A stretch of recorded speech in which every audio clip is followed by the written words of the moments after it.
Booty-eating craze leads to rise in deadly intestinal parasites, says new report. Unfortunately, the rise in popularity of this practice has also led to the rise in a particularly nasty intestinal parasite.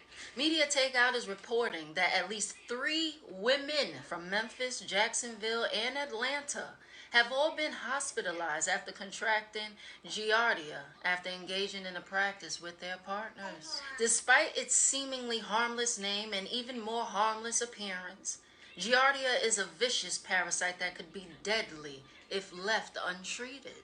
According to the New York State Department of Health, giarditis, sometimes called beaver fever, is caused by person-to-person contact, and booty eating is one of the fastest ways to contract giardia, the parasite that causes the disease. Spread of the parasite directly from one person to another may occur, especially in daycare centers, settings where hand-washing practices are poor, or through oral anal sex, they report.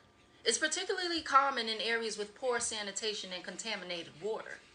And though the parasite looks cute under a microscope with its almost smiling face, giardia can cause horrific symptoms, including loose stools,